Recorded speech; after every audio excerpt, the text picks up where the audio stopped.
Hello friends, जय माता दी। कैसे हैं आप? आई होप सब अच्छे होंगे। करेंगे सामान्य ज्ञान टॉप 100 क्वेश्चन आंसर रहेंगे आज के जो टॉप 100 क्वेश्चन आंसर हैं ये हमारे पार्ट नंबर 3 के रहेंगे। हम लुसेंट से इम्पॉर्टेंट क्वेश्चंस कर रहे हैं। 1000 क्वेश्चन की हमारी सीरीज रहने वाली है। तो पार्ट नंबर ये हमारा रहेगा, पार्ट नंबर 3 रहेगा आज का। पार्ट 1 और 2 हम 100 क्वेश्चन में कर चुके हैं, तो वो भी आप देख लीजिएगा। डिस्क्रिप्शन बॉक्स में मैं लिंक रख दूंगी उसका। तो जल्दी से स्टार्ट करते हैं, जुड़ जाइए। सभी 8 बज गए हैं। Welcome back on my YouTube channel Pooja Dagar ji के क्वेश्चन फॉर ऑल एग्जाम। जल्दी से स्टार्ट करते हैं हम अपनी क्लास आज की। भारत का सर्वोच्च खेल पुरस्कार कौन सा है? भारत का सर्वोच्च खेल पुरस्कार, सर्वोच्च खेल पुरस्कार, कौन सा खेल पुरस्कार? सर्वोच्च खेल पुरस्कार। राजीव गांधी खेल रत्न पुरस्कार सर्वोच्च खेल पुरस्कार है। भारत का राजीव गांधी खेल रत्न पुरस्कार सर्वोच्च खेल पुरस्कार है। आगे चलते हैं क्वेश्चन नंबर 2 पर। अर्जुन पुरस्कार किस वर्ष शुरू हुआ? अर्जुन पुरस्कार किस वर्ष से शुरू हुआ और अर्जुन पुरस्कार कौन से गेम में या कौन से फील्ड में दिया जाता है? तो खेल की फील्ड में दिया जाता है अर्जुन पुरस्कार। 1961 में इसकी शुरुआत हुई थी। कब हुई थी? 1961 में। और कुश्ती खेल में दिया जाता है अर्जुन पुरस्कार, कुश्ती खेल में दिया जाता है। 1961 में इसकी शुरुआत हुई थी। तो याद रखना है, सर्वोच्च खेल पुरस्कार राजीव गांधी खेल पुरस्कार और अर्जुन पुरस्कार दिया जाता है कुश्ती खेल के लिए, और 1961 में इसकी शुरुआत हुई। क्वेश्चन नंबर 3 क्वेश्चन करते हैं। क्वेश्चन नंबर 3 क्या है? मैग्सेसे से जो पुरस्कार है पाने वाले पहले भारतीय कौन रहे थे? तो मैग्सेसे पुरस्कार है, यह पाने वाले पहले भारतीय कौन रहे थे? तो विनोबा भावे रहे हैं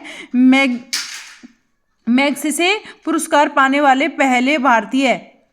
आगे चलते हैं क्वेश्चन नंबर 4 पर। भारत की मानक समय रेखा कौन सी है? भारत की मानक समय रेखा बतानी है हमें। मानक समय रेखा कौन सी है? 82.5 डिग्री पूर्वी देशांतर रेखा, जो इलाहाबाद से गुजरती है। कौन सी? 82.5 डिग्री। कितनी? 82.5 डिग्री जो है यह है पूर्वी देशांतर रेखा है, जो कि इलाहाबाद से गुजरती है। पूर्वी देशांतर रेखा, ये भी याद रखना है, पूर्वी देशांतर रेखा है जो कि इलाहाबाद से कहाँ से गुजरती है? ये क्वेश्चन भी बन सकता है कि जो है भारतीय मानक समय रेखा कहाँ से गुजरती है? इलाहाबाद से गुजरती है। और यह कितने डिग्री पर है? 82.5 डिग्री पूर्वी देशांतर रेखा है। क्वेश्चन नंबर 5 देख लेते हैं। मोनालिसा किसकी विश्वविख्यात पेंटिंग है? तो यह एक पेंटिंग का नाम है मोनालिसा। शायद आपने अच्छे से सुना होगा। मोनालिसा किसकी विश्वविख्यात पेंटिंग है? तो यह है लियोनार्दो दा विंची की पुस्तक है मोनालिसा, जो कि विश्वविख्यात है, पूरे विश्व में विख्यात है। यह मोनालिसा की जो है मोनालिसा, यह है किसकी है यह painting? Leonardo da Vinci Mona Lisa की विश्वविख्यात जो है पेंटिंग है। आगे चलते क्वेश्चन नंबर 6 पर। स्वांग किस राज्य का नृत्य जो है लोक नृत्य कला है? तो स्वांग जो है यह हरियाणा, स्वांग है हरियाणा राज्य का लोक नृत्य कला है। क्या है? लोक नृत्य कला है यह हमारी। आगे चलते हैं क्वेश्चन नंबर 7। कोई विधेयक धन विधेयक है या नहीं है, इसका फैसला कौन करता है? अगर कोई धन विधेयक कोई धन विधेयक है या नहीं है, कोई भी विधेयक धन विधेयक है या नहीं है, यह किसका फैसला होता है? लोकसभा अध्यक्ष का फैसला होता है कि धन विधेयक है या नहीं है। Question number 8। अंतिम मुगल सम्राट कौन था? अंतिम मुगल सम्राट कौन था? बहादुर शाह जफर द्वितीय थे। अंतिम मुगल सम्राट थे बहादुर शाह जफर द्वितीय। ये द्वितीय और ये भी याद रखना है, बहादुर शाह जफर द्वितीय अंतिम मुगल सम्राट रहे थे। अंतिम मुगल सम्राट कौन रहे? बहादुर शाह जफर द्वितीय। आगे चलते हैं क्वेश्चन नंबर 9 पर। तंबाकू का पूरी तरह प्रतिबंध लगाने वाला विश्व का पहला देश कौन सा है? तंबाकू पर पूरी तरह प्रतिबंध लगाने वाला विश्व का पहला देश कौन सा है, जिसने तंबाकू पर बिल्कुल प्रतिबंध लगा दिया है?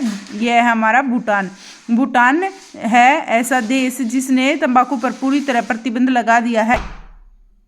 गोदान किसकी रचना है? गोदान किसकी रचना है? मुंशी प्रेमचंद की रचना है। गोदान है मुंशी प्रेमचंद की रचना है। आगे चलते हैं क्वेश्चन नंबर 11 पर। स्वाइन फ्लू बीमारी किस विषाणु से फैली है? तो स्वाइन फ्लू बीमारी है H1N1 से फैली है। स्वाइन फ्लू बीमारी किस विषाणु से फैली है? H1N1 से फैली है स्वाइन फ्लू बीमारी। क्वेश्चन नंबर 12 देखते हैं। राष्ट्रीय मतदाता दिवस कब मनाया जाता है? तो राष्ट्रीय मतदाता दिवस 25 जनवरी को मनाया जाता है। राष्ट्रीय मतदाता दिवस कब मनाया जाता है? 25 जनवरी को मनाया जाता है राष्ट्रीय मतदाता दिवस। ठीक है फ्रेंड्स, राष्ट्रीय मतदाता दिवस 25 जनवरी को मनाया जाता है। क्वेश्चन नंबर 13, भारत सरकार का संवैधानिक मुखिया कौन होता है? तो भारत सरकार का संवैधानिक मुखिया कौन होता है? राष्ट्रपति। भारत सरकार का संवैधानिक मुखिया होता है राष्ट्रपति होता है। किस संविधान संशोधन द्वारा मौलिक कर्तव्यों में जो है जोड़ा गया? किस संविधान संशोधन को मौलिक कर्तव्यों में जोड़ा गया? 42वें संविधान संशोधन को मौलिक कर्तव्यों में जोड़ा गया। किस में जोड़ा गया? ये भी याद रखना, मौलिक कर्तव्यों में जोड़ा गया। 42वें जो है संवैधानिक संशोधन को कहाँ पर जोड़ा गया? मौलिक कर्तव्यों में जोड़ा गया 42वें संविधान संशोधन को। 2 से 3 बार वीडियो को सुन लोगे, सारे क्वेश्चन फ्रेंड्स याद हो जाएंगे। जल्दी से 15 क्वेश्चन करते हैं, इसलिए मैं बार बार 2 बार रिपीट कर रही हूँ ये क्वेश्चन को, ताकि आप अगर हेडफोन लगा के भी सुनोगे तो इजीली आपको याद हो जाएंगे, देखने की भी जरूरत नहीं पड़ेगी। क्वेश्चन नंबर 15 देख लेते हैं। नमक कानून को तोड़ने के लिए महात्मा गांधी ने कौन सा आंदोलन शुरू किया? नमक कानून को तोड़ने के लिए महात्मा गांधी ने कौन सा आंदोलन शुरू किया? सविनय अवज्ञा आंदोलन शुरू किया। नमक कानून को तोड़ने के लिए महात्मा गांधी ने कौन सा आंदोलन शुरू किया? सविनय अवज्ञा आंदोलन। क्वेश्चन नंबर 16, उपराष्ट्रपति का चुनाव कौन करता है? उपराष्ट्रपति का चुनाव करता है संसद सदस्य करते हैं। उपराष्ट्रपति का चुनाव करते हैं संसदीय सदस्य, संसद के सदस्य करते हैं उपराष्ट्रपति का चुनाव। क्वेश्चन नंबर 17, विजय स्तंभ कहाँ स्थित है? तो विजय स्तंभ है चित्तौड़गढ़ में। विजय स्तंभ कहाँ स्थित है? चित्तौड़गढ़ में है विजय स्तंभ। कहाँ है? चित्तौड़गढ़ में है विजय स्तंभ।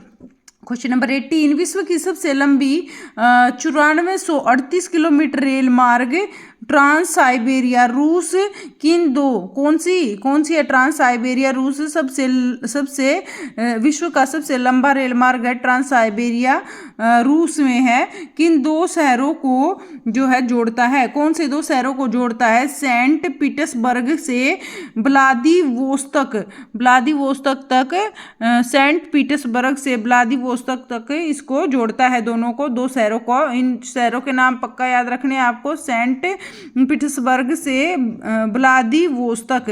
पहले आता था कि सबसे लंबा रेल मार्ग कौन सा है? तो ट्रांस साइबेरिया रूस। तो अब हो गया ये पुराना क्वेश्चन, अभी 2 शहरों के नाम पूछने लगे हैं, सेंट पीटर्सबर्ग से व्लादिवोस्तोक। ये हो गए फ्रेंड्स अपने 18 क्वेश्चन। अगर वीडियो अच्छी लगी तो प्लीज़ लाइक कर दीजिए, एक लाइक कर दीजिए, शेयर कर दीजिए ज़्यादा से ज़्यादा, कमेंट करें अच्छे, और अगर चैनल पर नए हैं तो प्लीज़ चैनल को सब्सक्राइब भी कर लीजिए। क्वेश्चन नंबर 19 क्या है? अमरकंटक किस नदी का उद्गम है? अमरकंटक किस नदी का उद्गम है? नर्मदा नदी का उद्गम है अमरकंटक किस नदी का उद्गम है? नर्मदा नदी का उद्गम है अमरकंटक। याद रखना है आपको, अमरकंटक किस नदी का उद्गम है? नर्मदा नदी का है। आगे चलते हैं क्वेश्चन नंबर 20 पर। भारत में जिप्सम का सर्वाधिक उत्पादन किस राज्य में होता है? जिप्सम का सबसे ज्यादा उत्पादन कहाँ पर होता है? राजस्थान में। भारत में जिप्सम का सर्वाधिक उत्पादन किस राज्य में होता है? राजस्थान में होता है। जिप्सम का सर्वाधिक उत्पादन भारत में राजस्थान में होता है। ठीक है फ्रेंड्स, 21 क्वेश्चन पर चलने से पहले मैं बता दूं आपको कि जो है जीके है, हर एक एग्जाम में जीके आती है हमारी, हर एक एग्जाम में जीके से रिलेटेड क्वेश्चन आएंगे, और हम तो हर एक सब्जेक्ट की जीके करते हैं यहाँ पर अपने चैनल पर। हर एक सब्जेक्ट की जीके करते हैं, geography GK, history GK, political GK और पॉलिटिका सब कुछ करते हैं, और साइंस का भी करते हैं हम, साइंस भी हिंदी में करते हैं, फिजिक्स, केमिस्ट्री, बायो सारा कुछ हिंदी में करते हैं। सारे क्वेश्चंस मल्टीपल रहते हैं, 1 लाइनर भी रहते हैं कुछ, तो प्लीज़ चैनल को ज्वाइन कर लीजिए। मैं मानती हूँ थोड़ा नया चैनल है, लेकिन आपको 101% रिजल्ट यहाँ से मिलेगा। जीके के क्वेश्चन यहाँ से बाहर नहीं आएंगे, आपको यहाँ से ही जो है इजी रहेगा। हर एक सब्जेक्ट के आपको जीके के क्वेश्चन और नॉर्मल जीके, स्टैटिक जीके, सब कुछ आपको यहाँ अवेलेबल हो रहा है चैनल पे। तो प्लीज़ ज्वाइन करें, चैनल को सब्सक्राइब करें, ज़्यादा से ज़्यादा शेयर करें, लाइक करें, कमेंट करें। Thank you. चलो जल्दी से 21 क्वेश्चन कर लेते हैं। वेलकम है सभी का पूजा डागर जी की क्लास में। 21 क्वेश्चन देख लेते हैं। अंग्रेजी ईस्ट इंडिया कंपनी ने भारत में पहला कारखाना कहाँ लगाया? तो अंग्रेजी ईस्ट इंडिया कंपनी ने भारत में पहला कारखाना सूरत, गुजरात में लगाया था। ईस्ट इंडिया कंपनी ने पहला कारखाना कहाँ लगाया? सूरत, गुजरात में। ईस्ट इंडिया कंपनी ने पहला कारखाना कहाँ लगाया? सूरत, गुजरात में लगाया था ईस्ट इंडिया कंपनी ने। आगे चलते हैं। क्वेश्चन नंबर 22, आईने अकबरी पुस्तक किसने लिखी? आईने अकबरी पुस्तक अबुल फजल ने लिखी। आईने अकबरी पुस्तक किसने लिखी? अबुल फजल ने लिखी। आईने अकबरी पुस्तक अबुल फजल ने लिखी। क्वेश्चन नंबर 23, बुली शब्द किस खेल में प्रयुक्त होता है? तो बुली शब्द किस खेल में प्रयुक्त होता है? हॉकी खेल में प्रयुक्त होता है बुली शब्द किस खेल में प्रयुक्त होता है? हॉकी खेल में प्रयुक्त होता है बुली शब्द। ठीक है फ्रेंड्स, याद रखना है आपको। आगे चलते क्वेश्चन नंबर 24, उड़ान परी किससे पुकारा जाता है? तो उड़ान परी के नाम से किसे पुकारा जाता है? पीटी उषा को। पीटी उषा को उड़ान परी के नाम से पुकारा जाता है। पीटी उषा को उड़ान उषा। ठीक है, उड़ान परी किसको पुकारते हैं? पीटी उषा को। क्वेश्चन नंबर 25 क्या है? झीलों की नगरी कौन सा शहर कहा जाता है? तो झीलों की नगरी किसे कहा जाता है? उदयपुर को झीलों की नगरी कहा जाता है। कौन से शहर को झीलों की नगरी कहा जाता है? याद रखना है, उदयपुर को झीलों की नगरी के नाम से जानते हैं। झीलों की नगरी किसे कहा जाता है? उदयपुर को कहा जाता है। झीलों की नगरी किसे कहा जाता है? उदयपुर को झीलों की नगरी कहा जाता है। मोस्ट इंपॉर्टेंट क्वेश्चन है, झीलों की नगरी किसे कहा जाता है? उदयपुर को कहा जाता है। आर्य समाज की स्थापना कब और कहाँ हुई? आर्य समाज की स्थापना हुई थी मुंबई में और 1875 में हुई। आर्य समाज की स्थापना हुई 1875 में। कहाँ पर? मुंबई में आर्य समाज की स्थापना हुई। मुंबई में 1875 में आर्य समाज की स्थापना हुई। क्वेश्चन नंबर 27, शिक्षा दिवस कब मनाया जाता है? तो शिक्षा दिवस मनाया जाता है 11 नवंबर को। 11 नवंबर को शिक्षा दिवस मनाया जाता है। 11 नवंबर को शिक्षा दिवस मनाया जाता है। कब मनाया जाता है शिक्षा दिवस? 11 नवंबर को शिक्षा दिवस मनाया जाता है। क्वेश्चन नंबर 28, किसके जन्मदिन को शिक्षा दिवस के रूप में मनाते हैं? तो किसके जन्मदिन को शिक्षा दिवस के रूप में मनाते हैं? किसके जन्मदिन को शिक्षा दिवस के रूप में मनाते हैं? मौलाना अब्दुल कलाम। मौलाना अब्दुल कलाम आज़ाद के जन्मदिन के दिन शिक्षा दिवस को मनाते हैं। मौलाना अब्दुल कलाम आज़ाद के जन्मदिन के दिन पहले शिक्षा मंत्री थे। ये भी आपको याद रखना है, मौलाना अब्दुल कलाम आज़ाद पहले शिक्षा मंत्री थे। मौलाना अब्दुल कलाम आज़ाद पहले शिक्षा मंत्री थे। तो इनके जन्मदिन के दिन शिक्षा दिवस मनाया जाता है 11 नवंबर को। कब? 11 नवंबर को। बाबा परमाणु अनुसंधान केंद्र कहाँ स्थित है? तो बाबा परमाणु अनुसंधान केंद्र कहाँ स्थित है? यह है हमारा मुंबई, ट्राम्बे में, या मुंबई इसको ट्राम्बे बोलते थे, तो ये मुंबई है। बाबा परमाणु अनुसंधान केंद्र कहाँ स्थित है? मुंबई में। कहाँ पर है बाबा परमाणु अनुसंधान केंद्र? बाबा परमाणु अनुसंधान केंद्र है हमारा मुंबई में। आगे चलते हैं 30 क्वेश्चन पर। सन 1928 के बारदोली आंदोलन का नेतृत्व किसने किया? सन 1928 के बारदोली आंदोलन का नेतृत्व किसने किया? तो किसने किया? सरदार वल्लभ भाई पटेल ने। सरदार वल्लभ भाई पटेल ने 1928 के बारदोली आंदोलन का नेतृत्व किया। किसने किया? 1928 में बारदोली आंदोलन का नेतृत्व सरदार वल्लभ भाई पटेल ने किया। याद रखना है आपको। खालसा पंथ की स्थापना किसने की? तो खालसा पंथ की स्थापना की गुरु गोविंद सिंह ने। खालसा पंथ की स्थापना किसने की? गुरु गोविंद सिंह ने खालसा पंथ की स्थापना की। खालसा पंथ की स्थापना गुरु गोविंद सिंह ने। याद रखना है ये भी। आगे चलते हैं क्वेश्चन नंबर 32, मुगल वंश की स्थापना किसने की? मुगल वंश की स्थापना किसने की? बाबर ने की। सबसे पहले बाबर ने मुगल वंश की स्थापना की। किसने की? मुगल वंश की स्थापना बाबर ने की। भारत की पहली महिला आईपीएस अधिकारी कौन रही है? किरण बेदी। भारत की पहली महिला आईपीएस अधिकारी कौन रही है? किरण बेदी। आगे चलते हैं क्वेश्चन नंबर 34 पर। कथक किस राज्य का शास्त्रीय नृत्य है? कथक किस राज्य का शास्त्रीय नृत्य है? कथक जो है उत्तर प्रदेश का शास्त्रीय नृत्य है। मोस्ट इंपॉर्टेंट है, कथक किस राज्य का शास्त्रीय नृत्य है? उत्तर प्रदेश का कथक शास्त्रीय नृत्य है। आगे चलते हैं क्वेश्चन नंबर 35। टीपू सुल्तान की राजधानी कौन सी थी? टीपू सुल्तान की राजधानी कौन सी थी? टीपू सुल्तान की राजधानी श्रीरंगपट्टनम थी।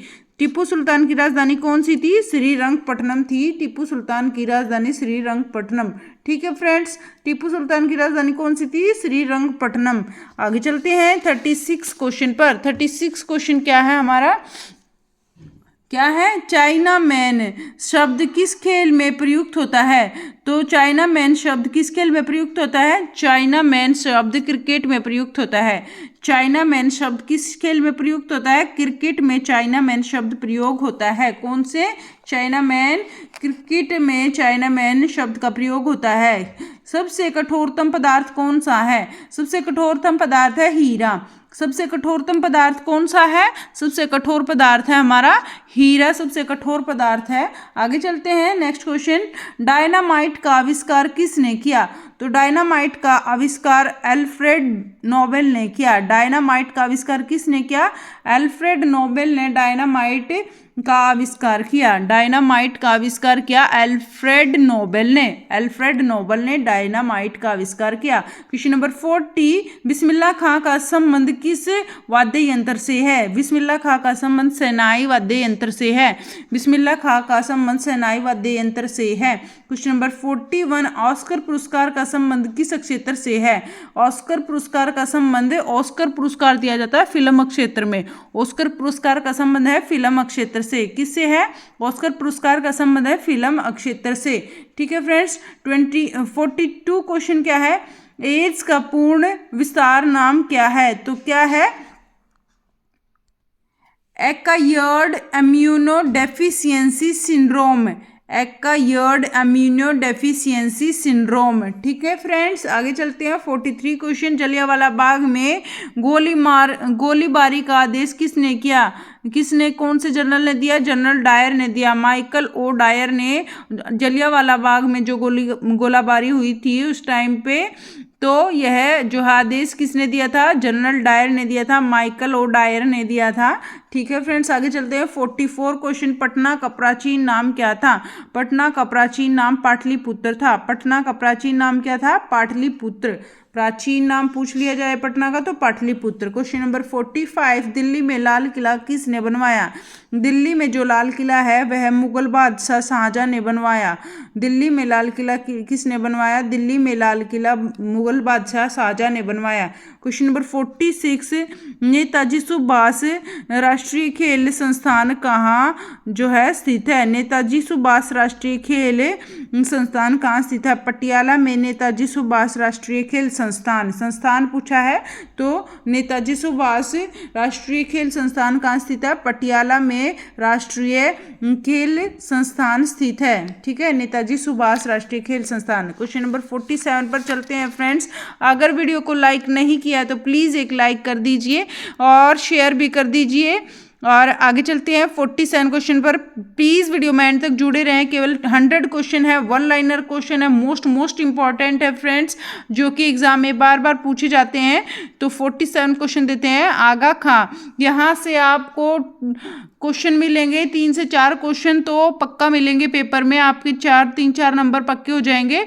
तो देख लेते हैं आगे क्वेश्चन 47। आगा खां कप किस खेल से संबंधित है? आगा खां जो है कप ये हॉकी से संबंधित है। आगा खां जो है कप हॉकी से संबंधित है।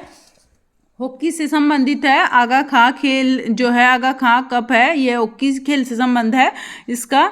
आगे चलते हैं क्वेश्चन नंबर 48। बांदीपुर अभ्यारण्य किस राज्य में स्थित है? बांदीपुर अभ्यारण्य है कर्नाटक राज्य में। बांदीपुर अभ्यारण्य कहाँ पर है? कर्नाटक में। बांदीपुर अभ्यारण्य कहाँ पर है? कर्नाटक में है। बांदीपुर अभ्यारण्य कहाँ पर स्थित है? कर्नाटक में है। आगे चलते हैं क्वेश्चन क्वेश्चन नंबर 49 पर भाप इंजन का आविष्कार किसने किया? भाप इंजन का आविष्कार जेम्स वॉट ने किया। भाप इंजन का आविष्कार किसने किया? जेम्स वॉट ने भाप इंजन का आविष्कार किया, जेम्स वॉट ने। बांदीपुर अभ्यारण्य है कर्नाटक में। आगे चलते हैं 50 क्वेश्चन। रेडियो का आविष्कार किसने किया? रेडियो का आविष्कार किसने किया? इटली निवासी मार्कोनी ने रेडियो का आविष्कार किया। रेडियो का आविष्कार किया इटली निवासी मार्कोनी ने। इटली निवासी मार्कोनी ने रेडियो का आविष्कार किया। क्वेश्चन नंबर 51, किस भारतीय राज्य की राजभाषा अंग्रेजी है? तो ऐसा कौन सा भारत का राज्य है जिसकी राजभाषा ही अंग्रेजी है? तो नागालैंड। नागालैंड की राजभाषा अंग्रेजी है। नागालैंड की राजभाषा अंग्रेजी है। क्वेश्चन नंबर 52, भारतीय राष्ट्रीय कांग्रेस का प्रथम मुस्लिम अध्यक्ष कौन था? तो भारतीय राष्ट्रीय कांग्रेस का प्रथम मुस्लिम अध्यक्ष था बदरुद्दीन तैयबजी। राष्ट्रीय कांग्रेस कौन सी? राष्ट्रीय कांग्रेस का प्रथम मुस्लिम अध्यक्ष कौन था? भारतीय राष्ट्रीय कांग्रेस का प्रथम मुस्लिम अध्यक्ष था बदरुद्दीन तैयबजी। आगे चलते हैं 53 क्वेश्चन पर। भारत के प्रथम गृह मंत्री कौन थे? भारत के पहले गृह मंत्री कौन थे? सरदार वल्लभ भाई पटेल। भारत के प्रथम गृह मंत्री कौन थे? सरदार वल्लभ भाई पटेल। ग्रह घर में रहता है भाई, तो सरदार वल्लभ भाई पटेल, ऐसे याद रखना है इसको। आगे चलते हैं 54 क्वेश्चन पर। संसार की पहली महिला प्रधानमंत्री कौन है? भारत की नहीं, संसार की पहली महिला प्रधानमंत्री कौन रही है? ये हैं श्री माओ भंडार नायके संसार की प्रथम महिला प्रधानमंत्री रही हैं। भारत संसार की प्रथम महिला प्रधानमंत्री कौन सी रही है? श्री माओ भंडार नायके। आगे चलते हैं क्वेश्चन नंबर 55 पर। हड़प्पा की सभ्यता किस युग से संबंधित है? हड़प्पा की सभ्यता कांस्य युग से संबंधित है। कौन से युग से संबंधित है? हड़प्पा की सभ्यता कांस्य युग से संबंधित है। हड़प्पा की सभ्यता है कांस्य युग से संबंधित। 56 क्वेश्चन देख लेते हैं। दीन ए इलाही धर्म किस मुगल शासक ने चलाया? दीन ए इलाही धर्म है कौन से मुगल शासक ने चलाया? दीन ए इलाही धर्म, यह दीन ए इलाही धर्म चलाया अकबर ने। दीन ए इलाही धर्म किसने चलाया? अकबर ने चलाया दीन ए इलाही धर्म। आगे चलते हैं 57 क्वेश्चन क्या है? उगते और डूबते समय सूर्य लाल प्रतीत क्यों होता है? उगते और डूबते समय सूर्य लाल प्रतीत क्यों होता है? क्योंकि लाल रंग का प्रकीर्णन सबसे कम होता है। उगते और डूबते समय सूर्य का लाल सूर्य लाल प्रतीत क्यों होता है? क्योंकि लाल रंग का प्रकीर्ण सबसे ज्यादा होता है, इसीलिए लाल रंग ही हमें प्रतीत होता है। उगते और डूबते समय लाल रंग का प्रकीर्ण सबसे कम होता है। आगे चलते हैं क्वेश्चन नंबर 58। इंद्रधनुष में कितने रंग होते हैं? सबको पता है इंद्रधनुष में 7 रंग होते हैं, लेकिन इनके नाम याद रखने भी बहुत ज्यादा जरूरी है। इंद्रधनुष में कितने रंग होते हैं? 7 रंग होते हैं। कौन कौन से रंग होते हैं? ये सीरीज वाइज है, जो कि सबसे ऊपर होता है लाल, फिर होता है नारंगी, लाल नारंगी पीला, लाल नारंगी पीला, हरा नीला जामुनी बैंगनी, हरा नीला जामुनी बैंगनी, ऐसे इसको लाल नारंगी पीला हरा नीला, लाल नारंगी पीला हरा नीला जामुनी बैंगनी, जामुनी बैंगनी, ऐसे याद रखना है आपको। लाल नारंगी पीला हरा नीला जामुनी बैंगनी। आगे चलते हैं क्वेश्चन नंबर 59। भू-स्थिर उपग्रह की पृथ्वी से ऊंचाई कितनी है? तो भू-स्थिर उपग्रह की पृथ्वी से ऊंचाई कितनी है? 36,000 किलोमीटर। भू-स्थित उपग्रह की पृथ्वी से ऊंचाई है 36,000 किलोमीटर। आगे चलते हैं 60 क्वेश्चन क्या है? चेचक के टीके की खोज किसने की? चेचक के टीके की खोज की थी एडवर्ड जेनर ने। चेचक के टीके की खोज की एडवर्ड जेनर ने। मोस्ट इंपॉर्टेंट क्वेश्चन है फ्रेंड्स, ये बार बार एग्जाम में आ जाते हैं। मोस्ट इंपॉर्टेंट है दोनों क्वेश्चन कि चेचक के टीके की खोज किसने की? एडवर्ड जेनर ने। एडवर्ड जेनर ने चेचक के टीके की खोज की। और रेबीज के टीके की खोज किसने की? लुईस या लुई भी बोलते हैं इसको, लुई पास्चर। लुई पास्चर ने रेबीज के टीके की खोज की। रेबीज के टीके की खोज की लुई पास्चर ने, और चेचक के टीके की खोज की एडवर्ड जेनर ने। Question number 62। दूध से दही किस जीवाणु के कारण बनता है? दूध से दही लैक्टोबैसिलस, दूध से दही बनता है लैक्टोबैसिलस जीवाणु के कारण। किसके कारण? लैक्टोबैसिलस जीवाणु के कारण दूध से दही बनता है। आगे चलते हैं क्वेश्चन नंबर 63 क्या है? प्रश्वेत रंगों की आवृत्ति कितनी होती है? प्रश्वेत रंगों की आवृत्ति होती है हमारी 20,000 हर्ट्ज से अधिक, 20,000 हर्ट्ज से अधिक होती है प्रश्वेत रंगों की आवृत्ति। ठीक है, आगे चलते हैं। क्वेश्चन नंबर 64, परमाणु बम किस सिद्धांत पर कार्य करता है? परमाणु बम नाभिक के विखंडन पर कार्य करता है। परमाणु बम किस सिद्धांत पर कार्य करता है? नाभिक के विखंडन पर परमाणु बम कार्य करता है। याद करना है इसको। 64 क्वेश्चन हो चुके हैं अपने फ्रेंड्स, केवल अपने 40 क्वेश्चन बचे हैं, 40 भी नहीं बचे, 35 क्वेश्चन बचे हैं। तो जल्दी से जुड़ जाइए पूजा डागर जी की क्लास में और प्लीज़ आखिर तक क्लास में बने रहा करें, बीच में क्लास को स्किप ना किया करें प्लीज़। 65 क्वेश्चन क्या है? विद्युत धारा की इकाई कौन सी है? विद्युत धारा की इकाई कौन सी है? एम्पियर। विद्युत धारा की इकाई कौन सी है? एम्पियर है। विद्युत धारा की इकाई है एम्पियर। आगे चलते हैं। बिल्कुल सिलेक्टेड क्वेश्चन लिए हैं फ्रेंड्स आपके लिए मैंने, यहाँ से आपको पक्का पेपर में क्वेश्चंस मिलेंगे। हृदय की धड़कन को नियंत्रित करने के लिए कौन सा खनिज आवश्यक है? हृदय की धड़कन को नियंत्रित करने के लिए पोटेशियम आवश्यक है। हृदय की धड़कन को नियंत्रित करने के लिए कौन से खनिज की आवश्यकता होती है? पोटेशियम की आवश्यकता होती है हृदय की धड़कन को नियंत्रित करने के लिए। 67 क्वेश्चन देख लेते हैं। पेनिसिलिन की खोज किसने की? पेनिसिलिन की खोज किसने की? अलेक्जेंडर फ्लेमिंग ने की। पेनिसिलिन की खोज किसने की? अलेक्जेंडर फ्लेमिंग ने की। ठीक है, पेनिसिलिन की खोज किसने की? अलेक्जेंडर फ्लेमिंग ने की। ये भी इंपॉर्टेंट क्वेश्चन है। पेनिसिलिन की खोज किसने की? अलेक्जेंडर फ्लेमिंग ने की। आगे चलते हैं। 68 क्वेश्चन पर मलेरिया की दवाई कुनेन किस पौधे से प्राप्त होती है? मलेरिया की जो दवाई होती है कुनेन, वो किस पौधे से प्राप्त होती है? सिनकोना पौधे से प्राप्त होती है मलेरिया की दवाई कुनेन। सिनकोना पौधे से प्राप्त होती है। ये भी याद रखना है, मलेरिया की दवाई का नाम क्या है? कुनेन। और जो है ये सिनकोना पौधे से प्राप्त होती है। आगे चलते हैं। 69 क्वेश्चन पर संसार का सबसे बड़ा फूल कौन सा है? संसार का सबसे बड़ा फूल कौन सा है? कौन सा है संसार का सबसे बड़ा फूल? रफलेसिया। रफलेसिया जो है संसार का सबसे बड़ा फूल है। सबसे बड़ा फूल संसार का कौन सा है? रफलेसिया। रफ है लेसिया, रफलेसिया। आगे चलते हैं। क्वेश्चन नंबर 70, सबसे बड़ा जीवित पक्षी कौन सा है? सबसे बड़ा जीवित पक्षी कौन सा है? शुतुरमुर्ग है सबसे बड़ा जीवित पक्षी है। संसार में सबसे छोटा पक्षी कौन सा है? संसार में सबसे छोटा पक्षी कौन सा है? हमिंग बर्ड संसार का सबसे छोटा पक्षी है, हमिंग बर्ड।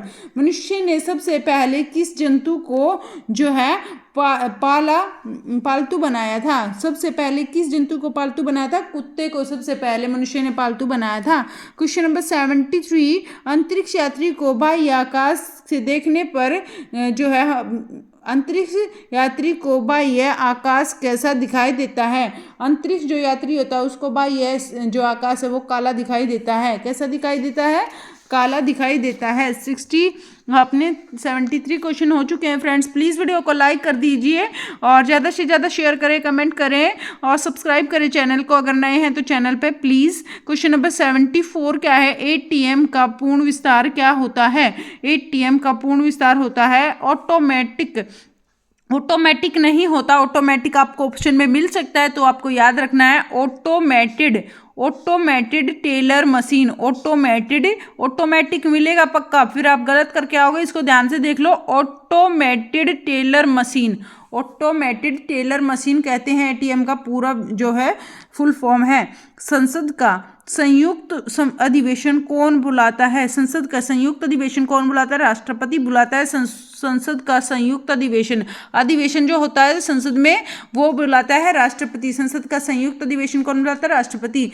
एलबीडब्ल्यू किस खेल से संबंधित है? एलबीडब्ल्यू है क्रिकेट खेल से संबंधित है एलबीडब्ल्यू। आगे चलते हैं। क्वेश्चन नंबर 77, वायुमंडल की कौन सी परत हमें सूर्य से आने वाली अल्ट्रावायलेट किरणों से बचाती हैं? तो ऐसी कौन सी किरणें हैं जो सूर्य से आने वाली अल्ट्रावायलेट किरणों से हमें बचाती हैं? ओजोन लेयर है जो सूर्य से हानिकारक किरणें अल्ट्रावायलेट किरणें आती हैं उनसे बचाती है ओजोन लेयर। ठीक है फ्रेंड्स, ये है हमारे अगर इन्वायरमेंट में ज़्यादा पोल्यूशन पोल्यूशन होगा तो ओजोन परत में क्या हो रहे हैं, छेद हो रहे हैं, जिसकी वजह से ये अल्ट्रावायलेट किरणें जो है हमारी धरती पर आ रही हैं और इसकी वजह से बहुत सारा कैंसर फैल रहा है। तो ये होती है अल्ट्रावायलेट किरणें जो कि हमारे लिए बिल्कुल अच्छी नहीं है। ओजोन लेयर है ये हमारे जो है एनवायरनमेंट में सबसे ज़्यादा अच्छा काम करती है कि इन किरणों को पृथ्वी पर नहीं आने देती। आगे चलते हैं 78 क्वेश्चन क्या है, ख्वाजा मोइनुद्दीन चिश्ती की दरगाह कहाँ पर है। ख्वाजा मोइनुद्दीन चिश्ती की दरगाह है अजमेर में। ख्वाजा मोइनुद्दीन चिश्ती की दरगाह है अजमेर में है। ख्वाजा मोइनुद्दीन चिश्ती की दरगाह कहाँ पर है, अजमेर में है। 79 क्वेश्चन देख लेते हैं, सम्राट अशोक ने किस युद्ध के बाद बौद्ध धर्म ग्रहण कर लिया था। तो ऐसा कौन सा युद्ध हुआ था सम्राट अशोक ने बौद्ध धर्म ग्रहण कर लिया था। कलिंग का युद्ध, सबसे ज़्यादा जो है यहाँ पर आदमी मारे गए थे जिसकी वजह से अशोक इनको पछतावा हुआ था सम्राट अशोक को और इन्होंने बुद्ध धर्म को ग्रहण कर लिया था कलिंग युद्ध के बाद। कौन से युद्ध के बाद, कलिंग युद्ध के बाद सम्राट अशोक ने बुद्ध धर्म को ग्रहण कर लिया था। ये भी पूछा जा सकता है कौन सा धर्म ग्रहण कर लिया था, तो बुद्ध धर्म ग्रहण कर लिया था। कौन से युद्ध के बाद, कलिंग युद्ध के बाद। किसने, अशोक ने। भारत का केंद्रीय बैंक कौन सा है, भारत का केंद्रीय बैंक है भारतीय रिजर्व बैंक। भारत का केंद्रीय बैंक है भारतीय रिजर्व बैंक जो है RBI। आगे चलते हैं क्वेश्चन नंबर 81। क्वेश्चन नंबर 81 क्या है, सालारजंग म्यूजियम कहाँ पर है। तो सालारजंग म्यूजियम कहाँ पर है, हैदराबाद में है यह म्यूजियम। यह म्यूजियम कहाँ पर है, सालारजंग म्यूजियम है हैदराबाद में। क्वेश्चन नंबर 82, भारत में सबसे लंबे समय तक मुख्यमंत्री कौन रहे हैं। सबसे लंबे समय तक मुख्यमंत्री कौन रहे हैं, ज्योति बसु, जिसे पश्चिम बंगाल के रहे हैं ज्योति बसु, सबसे ज़्यादा लंबे समय तक मुख्यमंत्री रहे हैं। आगे चलते हैं, 82 क्वेश्चन अपने हो चुके हैं फ्रेंड्स, केवल 20 क्वेश्चन बचे हैं। प्लीज़ वीडियो में एंड तक जुड़े रहें, ज़्यादा क्वेश्चन नहीं बचे हैं, केवल 20 ही क्वेश्चन अपने रहते हैं। तो जल्दी से स्टार्ट कर लेते हैं। 83 क्वेश्चन को स्टार्ट करते हैं। यहाँ पर क्या है, संसार की सबसे लंबी नदी है। संसार की सबसे लंबी कौन सी नदी है, नील नदी। अगर आ जाए पेपर में संसार की सबसे बड़ी नदी कौन है, तो अमेजन नदी सबसे बड़ी नदी है और सबसे लंबी नदी है नील नदी। तो ये दोनों में डिफरेंस है। आगे चलते हैं 84 क्वेश्चन पर। 84 क्वेश्चन क्या है, प्लीज़ वीडियो को लाइक कर दीजिए प्लीज़, और ज़्यादा से ज़्यादा शेयर करें, कमेंट करें। चैनल पर नए हैं तो प्लीज़ सब्सक्राइब करें। क्वेश्चन नंबर 84 क्या है, किस तापमान पर सेल्सियस और फ़ारेनहाइट तापमान बराबर होता है। किस तापमान पर सेल्सियस और फ़ारेनहाइट तापमान बराबर होता है, तो -40 डिग्री। -40 डिग्री पर तापमान पर सेल्सियस और फ़ारेनहाइट तापमान बराबर होता है। -40 डिग्री पर जाकर दोनों सेल्सियस और फ़ारेनहाइट दोनों बराबर हो जाते हैं -40 डिग्री पर। क्वेश्चन नंबर 85 क्या है, कांसा किसकी मिश्रित धातु है। कांसा किसकी मिश्रित धातु है, तांबा और टीन। कांसा किसकी मिश्रित धातु है, तांबा और टीन की मिश्रित धातु है। तांबा और टीन की मिश्रित धातु है कांसा। आगे चलते हैं, क्वेश्चन नंबर 86 क्या है।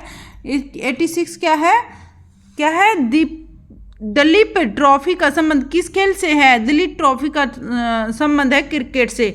दलीप ट्रॉफी का संबंध किस खेल से संबंधित है, दलीप ट्रॉफी है क्रिकेट खेल से संबंधित है। 87 क्वेश्चन क्या है, LPG की फुल फॉर्म क्या है। LPG की फुल फॉर्म है liquefied petroleum gas. Liquefied petroleum gas है। LPG की फुल फॉर्म क्या है, लिक्विफाइड पेट्रोलियम गैस। आगे चलते हैं, गीत रहस्य पुस्तक किसने लिखी। गीत रहस्य पुस्तक किसने लिखी, बाल गंगाधर तिलक ने गीत रहस्य पुस्तक लिखी।